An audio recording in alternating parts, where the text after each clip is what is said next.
어머니, 연락도 없이 시장에서 일하던 옷을 입고 가게로 찾아오면 어떻게 해요? 창피해 죽겠네. 혜미야, 내가 아버지랑 싸우고 갈 곳이 없어서 왔단다. 오늘 너희 집으로 가면 안 되겠니? 어머니, 그건 말이 안 되죠. 어머니가 왜 저희 집으로 가요? 여기 5만 원 줄 테니까 근처 찜질방으로 가세요. 오늘 이야기의 주인공과 며느리 대화입니다. 이들에겐 과연 어떤 일이 일어난 걸까요? 시작 전에 구독, 좋아요, 알람 설정 부탁드려요. 안녕하세요. 저는 올해로 63이 된 박순복이라고 합니다. 지금은 누구보다 마음 편하게 살고 있지만, 불과 얼마 전까지만 해도 제 인생은 정말 힘들었습니다. 제 남편은 평생 손가락 하나 까딱 안 하고 놀고 먹던 사람이었습니다. 젊은 시절부터 지금까지 제대로 된 직장 한 번 다닌 적이 없었어요. 그러면서도 집에서는 가장이라고 어찌나 대단한 대접을 받으려고 하던지, 입만 열면 저에게 무식하다느니, 집구석에서 하는 일이 없다느니 하면서 인격모독을 일삼았습니다. 자기가 돈 안 벌어오면 미안해 하기라도 해야 하는데, 오히려 기가 죽기 싫어서 그랬는지 더 큰 소리를 치고 폭언을 퍼부어댔죠. 야, 어디 감히 남편이 말하는데 눈을 똑바로 뜨고 쳐다봐? 이런 소리를 매일같이 듣고 살았습니다. 하루라도 욕을 안 먹으면 귀에 가시가 돋는 사람 같았어요. 남들은 남편이 벌어다 주는 돈으로 살림도 하고 여가도 즐긴다는데, 저는 남편 때문에 젊은 날부터 생계 전선에 뛰어들어야 했습니다. 새벽 4시만 되면 눈을 떠서 시장 바닥으로 나갔습니다. 영하 10도가 넘어가는 한겨울에도 얼어 터진 손에 빨간 고무장갑 하나 끼고 생선을 다듬고 닥치는 대로 야채를 날랐습니다. 온 몸이 간절히 쑤시고 허리가 끊어질 것처럼 아파도 병원비가 아까워서 파스한장으로 버텼어요. 그렇게 시장 바닥에서 눈물 콧물 쏟아가며 악착같이 돈을 모았습니다. 남편이 알면 당장 가져가서 날려먹을 게 뻔했기 때문에 정말 무서운 집념으로 숨겨둔 통장에 돈을 쌓아갔죠. 그렇게 30년 넘게 피땀 흘려 모은 돈이 딱 3억 원이었습니다. 제 은퇴 자금이기도 했고 제 목숨과도 같은 돈이었죠. 제가 이런 모멸감과 고생을 버틴 이유는 딱 하나, 제 아들 병진이 때문이었습니다. 엄마, 내가 나중에 돈 많이 벌어서 엄마 고생 안 시키고 호강시켜줄게. 어릴 때 제 손을 잡으며 말하던 착한 아들이었습니다. 이 아이만큼은 저 무능한 아버지를 닮지 않게 하겠다고, 나처럼 비참하게 살게 하지 않겠다고 다짐해 왔습니다. 아들이 대학에 가고 싶다고 하면 시장 일을 늘려서라도 등록금을 대줬고, 취업 준비를 할 때도 기죽지 않게 매달 생활비를 보냈습니다. 오직 아들의 인생을 번듯하게 만들어주겠다는 일념 하나로 청춘과 몸을 다 바쳐서 뒷바라지를 했습니다. 자식만큼은 세상에서 떳떳한 사람으로 키우고 싶었습니다. 그게 제 유일한 희망이었습니다. 그렇게 아들이 대학을 졸업하고 직장 생활을 좀 하더니 어느 날 결혼할 여자라며 지금의 며느리인 혜미를 데려왔습니다. 결혼 전에는 어찌나 싹싹하고 착해 보이던지 제 앞에서는 고개도 제대로 못 들고 어머님 어머님 하고 따르던 아이였습니다. 가진 것 없는 우리 아들과 결혼해 준다니 그저 고마운 마음뿐이었죠. 결혼하고 얼마 지나지 않아 아들 부부가 회사를 그만두고 장사를 해보고 싶다고 저를 찾아왔습니다.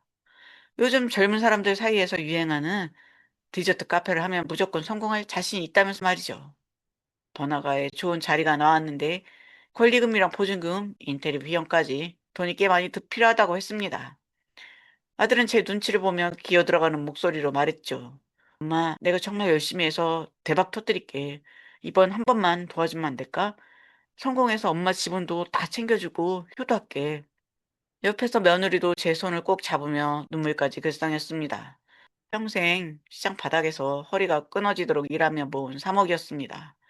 노후를 생각하면 쥐고 있어야 하는 돈이었지만 자식이 사업을 하겠다는데 모른 척할 수가 없더군요. 아들 부부가 번듯하게 성공해서 남들처럼 허리 펴고 살기를 바라는 마음에 저는 통장을 통째로 깨서 3억 원을 전부 투자해 주었습니다. 3억이 들어가니 확실히 자리가 좋긴 좋았습니다. 오픈하자마자 카페가 SNS라는 곳에서 입소문을 타기 시작하더니 주말이면 가게 앞에 손님들이 줄을 길게 늘어섰습니다. 한 달 매출이 수천만 원을 찍는 대박이 난 겁니다. 단숨에 성공한 사장 부부 반열에 오르니 아들이랑 며느리 어깨에 뽕이 잔뜩 들어가더군요. 좋은 외제차를 끌고 다니고 명품 가방을 들면서 주변 사람들한테 대단한 성공이라도 한 양 거들먹거렸습니다. 그런데 참 사람이 화장실 들어갈 때와 나올 때가 다르다더니 돈을 벌기 시작하니까 며느리 태도가 180도 달라졌습니다. 결혼 전에는 그렇게 고분고분하던 애가 기고만장해져서 저를 은근히 무시하기 시작한 겁니다. 가끔 가게에 바쁜 일손을 도와주려고 가면 반가워하기는커녕 질색을 했습니다. 어머님, 제발 시장에서 입던 옷 그대로 입고 오지 마세요. 우리 카페 분위기랑 안 맞잖아요. 그리고 손님들 보는데 큰 소리로 말씀 좀 하지 마세요. 창피해 죽겠네, 정말. 직원들이 다 보는 앞에서 저한테 대놓고 핀잔을 주더군요. 시장에서 장사하며 거칠어진 제 손과 말투가 자기들 고급 카페 수준 안 맞는다는 거였습니다. 제가 무슨 말을 하려고 하면 말을 뚝 자르며 어머님은 요즘 유행을 잘 모르시니까 그냥 가만히 계세요. 라며 대놓고 못 배우고 촌스러운 노인네 취급을 했습니다. 쥐들이 누리는 그 화려한 성공이 누구한테서 나온 건지도 잊은 채 며느리는 아나무인으로 행동하기 시작했습니다. 그렇게 아들 부부가 대박사장 소리를 들으며 호의호식하고 있을 때 제 집구석은 그야말로 엉망이었습니다. 제 남편은 나이가 들어서도 정신을 못 차리고 이번엔 스마트폰으로 하는 도박성 주식에 손을 댔습니다. 주변에서 누가 돈을 벌었다는 소리를 들었는지 모은 돈을 몰래 가져다가 죄다 날려먹은 겁니다. 어느 날 저녁 남편은 벌건 눈을 하고 들어와 다짜고짜 저에게 소리를 질렀습니다. 야, 돈 더 있는 거 다 알아. 숨겨놓은 쌈짓돈 있지? 그거 당장 내놔. 이번에 한 번만 더 들어가면 원금 다 복구하고도 남으니까 빨리 통장 내놓으라고. 제가 기가 막혀서 돈 없다고 아들 카페 차려주느라 전 재산을 다 털었는데 무슨 돈이 더 있냐고 소리를 쳤습니다. 그랬더니 눈이 뒤집혀서 집안에 가재도구를 집어 던지며 인격 모독과 폭언을 퍼붓기 시작했습니다. 이것이 어디서 거짓말을 해? 네가 시장에서 그렇게 오랫동안 굴렀는데 돈이 이것밖에 없을 리가 없어. 당장 돈 안 내놓으면 오늘 끝장나는 줄 알아. 이대로 있다가는 정말 무슨 일이라도 나겠다 싶어 저는 외투 하나만 대충 걸치고 지갑도 챙기지 못한 채 맨몸으로 집을 뛰쳐나왔습니다. 밖은 칼바람이 부는 한겨울 밤이었습니다. 지갑도 없고 핸드폰도 챙기지 못해 당장 갈 곳이 아무데도 없었습니다. 영화의 추위 속에서 발을 동동 구르며 어두운 밤거리를 정처 없이 헤맸습니다. 얇은 바지 사이로 스며드는 한기에 온몸이 덜덜 떨렸고 귀와 손가락이 꽁꽁 얼어붙어 감각이 사라질 지경이었습니다. 길거리에 지나가는 사람들은 모두 따뜻한 집으로 향하는데 정작 평생을 뼈 빠지게 일한 나는 갈 곳이 없어 길바닥에 서 있다는 사실이 너무나도 비참했습니다. 그 추위 속에서 한참을 걷다가 머릿속에 번뜩 떠오른 사람은 오직 하나, 제 외아들 병진이 뿐이었습니다. 제가 시장 바닥에서 손발이 부르트며 피눈물 흘려 모은 돈으로 번듯한 사장을 만들어준 제 아들 말입니다. 다른 사람은 몰라도 아들만큼은 이 추운 겨울날 맨몸으로 쫓겨난 이 어미를 따뜻하게 맞아줄 거라 굳게 믿었습니다. 그렇게 한참을 걸어 아들 부부의 카페 앞에 도착했습니다. 마감 시간이 다 되었는지 가게 안은 한산했습니다. 커다란 통 유리창 너머로 따뜻하고 화려한 조명 아래서 아들과 며느리가 직원들과 함께 웃으며 이야기를 나누는 모습이 보였습니다. 그 따뜻해 보이는 모습을 보는데 얼어붙었던 제 마음이 사르르 녹아내리는 것 같았습니다. 그래, 내 자식이 저렇게 잘 살고 있으니 됐다. 아들 집으로 가면 따뜻한 물에 씻고 몸 좀 뉘울 수 있겠지. 저는 안도의 눈물을 흘리며 떨리는 손으로 카페문을 열고 안으로 걸어 들어갔습니다. 그렇게 눈물까지 흘리며 반가운 마음에 카페 문을 열고 들어섰는데 제 모습을 본 며느리 얼굴이 순식간에 굳어버리더군요. 당시 저는 지갑도 없이 다급하게 나오느라 머리는 완전히 산발이 된 상태였고 옷도 허름한 패딩 한 장이 전부였어요. 며느리는 마감 준비를 하던 직원들과 아직 남아있던 손님들의 눈치를 힐끔 살피더니 저에게 아주 차갑고 경멸 어린 시선을 보냈습니다. 반가워하기는커녕 어디서 귀찮은 불청객이 찾아왔다는 표정이 고스란히 드러나더군요. 제가 너무 춥고 당황스러워서 대충 상황을 설명하려고 입을 열었습니다. 혜미야, 그게 아니라 아버지가 집에서 또 도박 때문에 난리를 치는 바람에 내가 지금 갈 곳이 없어서 그래. 지갑도 못 챙기고 그냥 나왔단다. 하지만 며느리는 제 말이 끝나기도 전에 귀찮다는 듯 손을 내저으며 말을 뚝 끊어버리더군요. 그러더니 카운터 금고를 거칠게 열고는 5만 원짜리 지폐 한 장을 쓱 꺼내서 내밀었습니다. 어머님, 저희 장사하는 가게인데 이렇게 행색도 지저분하게 하고 갑자기 찾아오시면 어떡해요? 가게 이미지도 있는데 직원들이랑 손님들 보기 창피하잖아요. 여기 5만 원 줄 테니까 이거 들고 앞 건물에 있는 찜질방 가서 주무세요.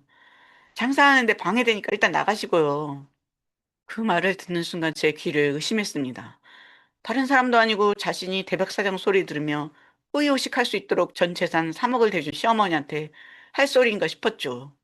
돈을 벌기 시작하더니 눈에 뵈는 게 없는지 저를 무슨 길거리 불황자 취급하듯 밀어내는데 심장이 덜덜 떨리더군요. 너무 충격을 받아서 멍하니 서 있는데 진짜 제 가슴을 무너뜨린 건 뒤에서 눈치만 보던 아들의 행동이었습니다.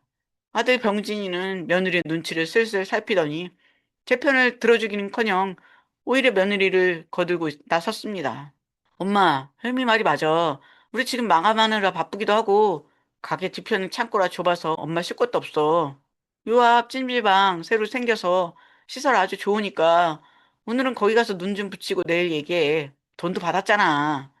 자식을 위해 평생 시장 바닥에서 손발이 부르트며 눈물 흘린 엄마를 그 엄동설한 한겨울 밤에 지갑도 없는 걸 뻔히 알면서 5만 원 한 장 쥐어주고 밖으로 내모는 거였습니다.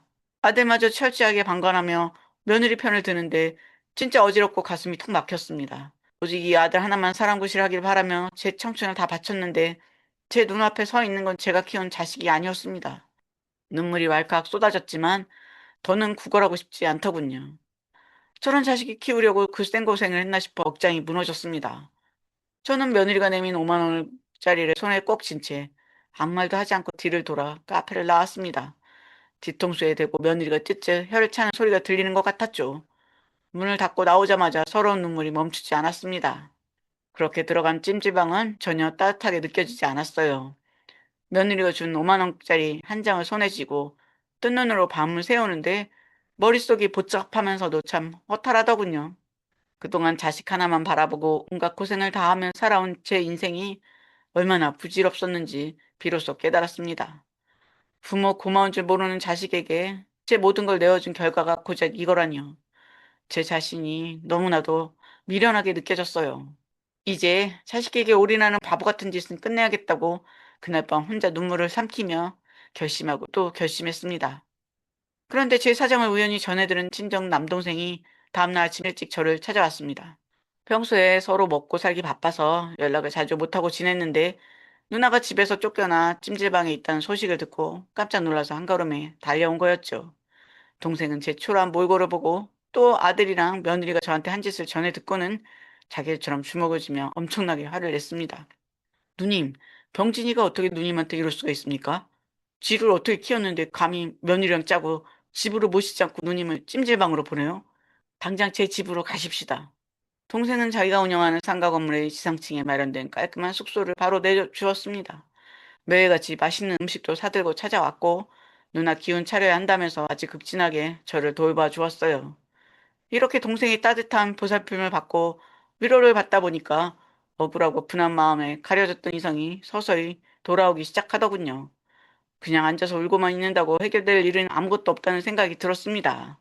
그때부터 저는 아들 부부의 전 재산이자 목숨줄과도 같은 그 대박 카페를 합법적으로 빼앗아 오기 위한 준비를 은밀하게 진행하기 시작했어요. 결혼 전에는 고분고분하다가 돈맛 좀 보더니 시어머니를 무식하다고 대놓고 무시한 며느리와 그걸 보면서도 방관한 아들을 그냥 두고 볼 순 없다고 다짐했죠. 아들이랑 며느리는 한동안 전화 한 통 없더군요. 애미가 추운 겨울날 어떻게 지내는지, 밥은 먹고 다니는지 전혀 관심도 없었던 겁니다. 그저 매달 수천만 원씩 찍히는 카페 매출을 보면서 자기들이 대단한 성공이라도 한 양 명품 쇼핑이나 다니고 좋은 외제차 끌고 다니면서 의의식하게 바빴던 거죠. 하지만 그렇게 영원할 줄 알았던 자식들의 평화에 드디어 청청변력 같은 상황이 발생하게 됩니다. 사실 그 디저트 카페는 처음부터 제 돈 3억 원이 통째로 들어가서 만든 가게였잖아요. 그래서 상가 임대차 계약서부터 프랜차이즈 가맹점주 명의 그리고 핵심 사업자 등록증까지 법적인 모든 서류가 실소유주인 제 명의로 되어 있었습니다. 그런데 며느리는 장사 운영을 제 남편인 아들이 하니까 당연히 모든 명의가 아들 이름으로 되어 있는 줄 굳게 믿고 착각하고 있었던 모양이더라고요. 지들이 그렇게 무시하고 질밥은 시어머니가 그 대박 카페의 진짜 주인이라는 사실은 꿈에도 몰랐던 겁니다. 저는 법률 대리인을 선임해서 아주 조용하고 확실하게 준비하기 시작했습니다. 우선 프랜차이즈 본사에 연락해서 점주 명의 변경은 절대 불가능하다는 통보를 공식적으로 날렸어요. 그리고 상가 건물주를 만나 임대차 계약 기간이 끝나면 더는 연장하지 않겠다고 선언하고 계약 만료에 따른 매장 원상복구, 즉 철거 신청까지 법적으로 딱 끝내버렸습니다. 이렇게 되니까 아들 부부 입장에서는 마른 하늘에 날벼락이 떨어진 꼴이 된 거죠.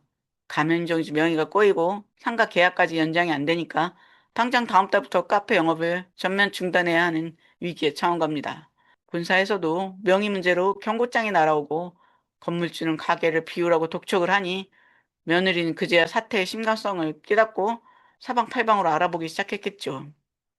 그리고 모든 서류의 주인이 남편이 아니라 지가 5만 원 한 장 던져주며 무시했던 시어머니 박복순이라는 사실을 알게 되었을 때 표정이 어땠을지 아마도 비디오였습니다. 당황한 며느리는 발등에 불이 떨어지니까 수소문 끝에 제가 있는 친정 남동생이 상가 건물로 다급하게 찾아왔더군요. 시어머니가 자신들의 거취를 쥐고 뒤흔들 줄은 꿈에도 모른 채 헐레벌떡 뛰어 들어오는 며느리의 낯짝을 보니 기가 막혔습니다. 몇 달 전까지만 해도 저를 무시하며 그 기고만장하던 기세는 어디로 갔는지 얼굴이 하얗게 질려서 어쩔 줄을 몰라 하더군요. 저는 아주 느긋하게 의자에 앉아 사색이 되어서 저를 바라보는 며느리를 쳐다보았습니다. 저는 며느리가 제 발끝에 매달려 사정하는 것을 차갑게 무시하고 상가 계약 만료일이 되자마자 행동 개시를 했습니다.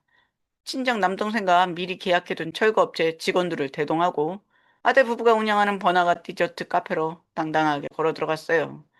대낮이라 매장 안에는 손님들이 꽉 차 있었고 직원들도 한창 바쁘게 일하고 있었습니다. 저는 카페 한복판에 서서 철거업체 반장님에게 큰 소리로 명령을 내렸습니다. 반장님, 지금 당장 다 부수고 철거 시작해 주세요. 하나도 남김없이 싹 다 까 부수면 됩니다. 그 소리에 카페 안은 순식간에 조용해졌고 손님들은 어리둥절한 표정으로 저를 쳐다보았습니다. 주방에 있던 며느리 아들이 비명을 지르며 카운터 밖으로 뛰어나오더군요. 철거 직원들이 장비를 들고 화려한 인테리어를 때려 부숴버릴 준비를 하자 며느리는 얼굴이 불그럭불그럭해져서 악을 쓰기 시작했습니다. 어머니, 지금 제정신이세요? 미쳤어요? 이 가게가 한 달에 돈을 얼마나 버는 장사 잘 되는 매장인데 도대체 왜 와서 이 난리를 치는 건데요? 미치려면 곱게 미치세요. 눈이 찌집해서 저에게 막말을 퍼붓는 며느리를 보며 저는 아주 느긋하게 가방을 열었습니다. 그리고 그 안에서 조용히 5만 원짜리 지폐 한 장을 꺼내 들었죠. 바로 몇 달 전 지갑도 없이 도망쳐 나온 시어머니에게 며느리가 조롱하듯 던져주셨던 바로 그 5만 원이었습니다. 저는 그 5만 원짜리 며느리에게 그대로 휙 던져버렸습니다. 이게 무슨 돈인지 기억이나 하니? 갈 곳 없어서 찾아온 시어머니한테 너희 부부가 찜질방이나 가라며 던져준 돈이다. 내 명의, 내 돈 3억 원으로 차려준 매장인 줄도 모르고 기고만장해서 날 무식하다고 무시했지? 내 돈으로 만든 내 가게니까 법대로 내 손으로 전부 다 푼다. 여기 5만 원 줄 테니까 당장 내 매장에서 꺼져라. 매장에 있던 수많은 손님들과 직원들이 며느리를 경멸 어린 시선으로 쭈근거리기 시작했습니다. 며느리는 그 수치심과 충격에 온몸을 부르르 떨며 아무 말도 못하고 어버버거리더군요. 상황이 완전히 끝났다는 것을 직감한 아들은 그제야 바닥에 무릎을 꿇었습니다. 엄마, 내가 잘못했어. 내가 미쳤었나 봐. 제발 한 번만 살려줘. 이거 부수면 우리 완전 신용불량자 되고 길바닥에 나앉아. 엄마 제발. 눈물 콧물 짜내며 매달리는 아들의 모습을 보는데 마음이 약해지기는커녕 지독한 혐오감만 들었습니다. 제가 지를 어떻게 키웠는데 지 마누라가 엄마를 문전박대할 때는 눈치만 보며 방관하던 놈이 이제 돈줄이 끊기게 생기니 무릎을 꿇는 꼴이 참 가관이었습니다. 저는 제 다리를 붙잡은 아들의 손을 아주 거칠게 뿌리쳤습니다. 이제 와서 애미를 찾니? 부모 귀한 줄도 모르고 돈맛에 취해서 엄마를 막대한 자식은 내 자식이 아니다. 내 인생의 아들은 오늘부로 지웠다.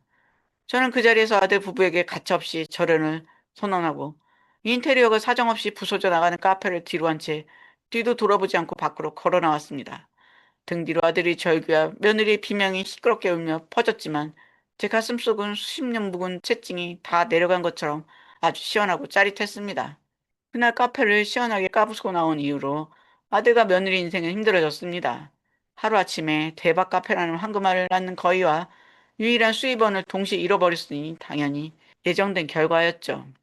그동안 지들이 정말 잘나고 똑똑해서 장사가 잘 되는 줄 알고 외제차에 명품 가방에 해외여행까지 다니며 온갖 사치를 부려댔으니 모아둔 현금이 있을 리가 만무했습니다. 매달 수천만 원씩 들어오던 돈줄이 하루아침에 딱 끊기자마자 두 사람은 감당할 수 없는 엄청난 빚더미에 앉게 되었더군요. 매달 날아오는 카드값과 대출이자 독촉에 시달리던 두 사람은 결국 매일같이 소리를 지르며 싸움을 시작했습니다.